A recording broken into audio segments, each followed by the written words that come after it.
E uma outra curiosidade acontece durante o desenvolvimento embrionário.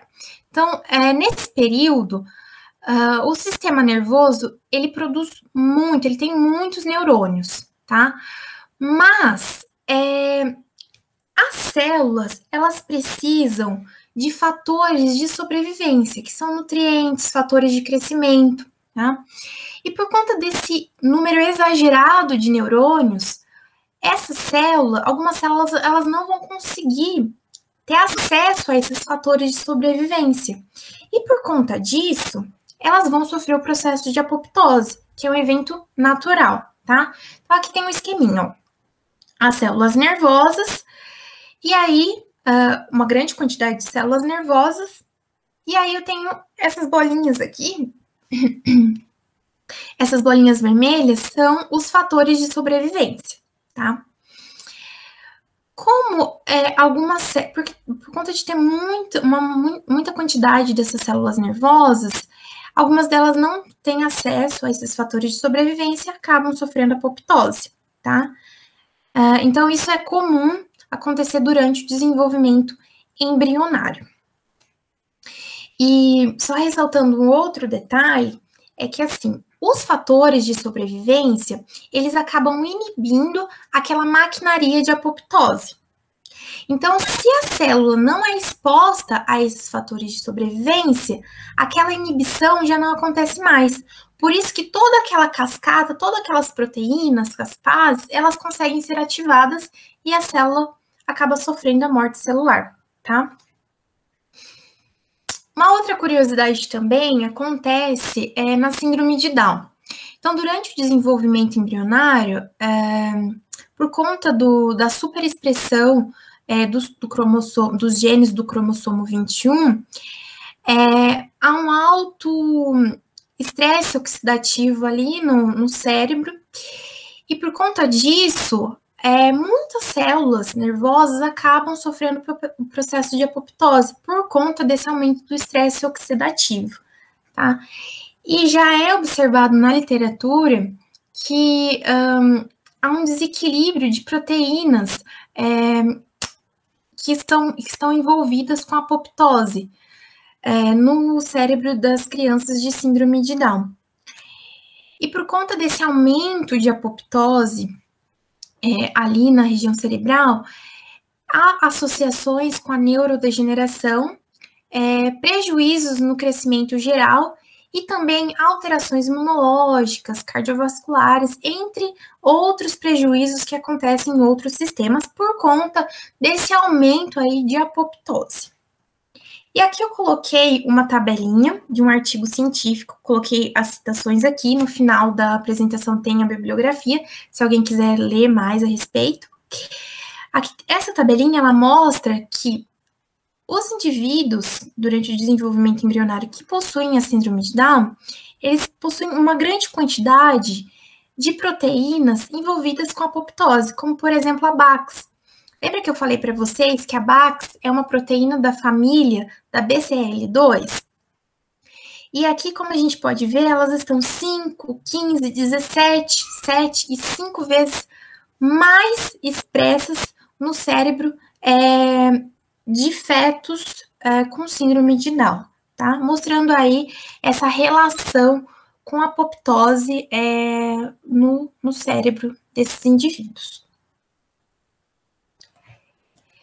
E agora, falando um pouquinho sobre a necrose. Então, vocês viram que a apoptose é uma morte celular programada, tá? Então, ela tem toda a produção de caspase, toda aquela união da caspase iniciadora, caspase executora,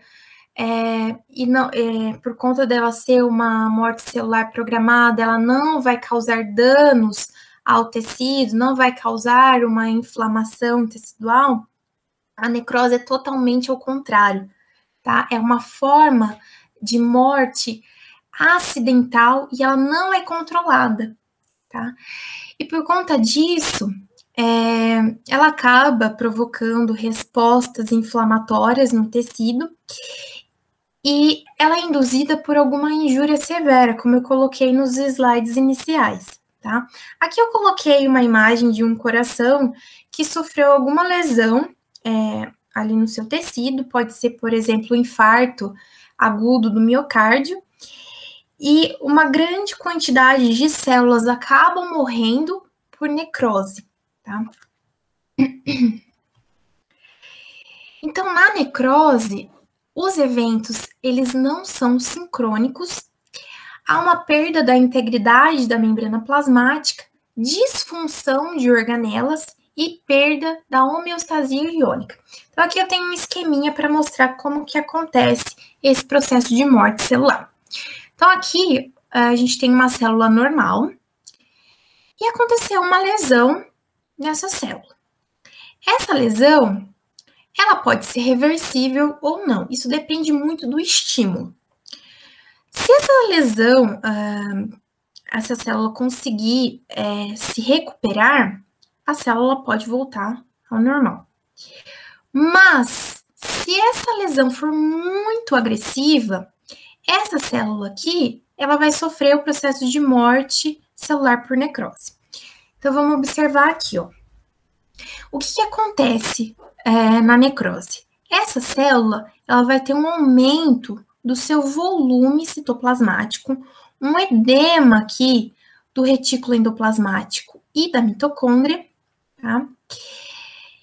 E conforme vai havendo esse tipo de morte celular, vai haver a fragmentação da membrana plasmática e também do envelope nuclear.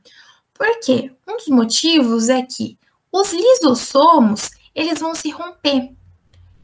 E aí, todas aquelas enzimas digestivas, elas vão ser liberadas para o citoplasma, e com isso, todas aquelas estruturas, elas vão ser fragmentadas, tá? Vai ter condensação da cromatina, e aqui tem outras características que eu coloquei aqui. Por fim, essa célula, ela vai se romper, e todo aquele conteúdo citoplasmático, ele vai migrar para o meio extracelular, tá? Então, não vai ter a formação daqueles corpos apoptóticos, tá? Como acontece na apoptose. E aí, eu coloquei aqui a liberação do conteúdo celular e indução de resposta inflamatória. Então, aqui a gente tem uma célula normal, tem esse aumento do volume da célula, incluindo o edema aqui no retículo endoplasmático, nas mitocôndrias. E, por fim, o que vai acontecer? Vai acontecer uma ruptura dessa membrana plasmática, do envoltório nuclear, e com isso, aqueles componentes do citoplasma, eles vão ser liberados para o meio extracelular.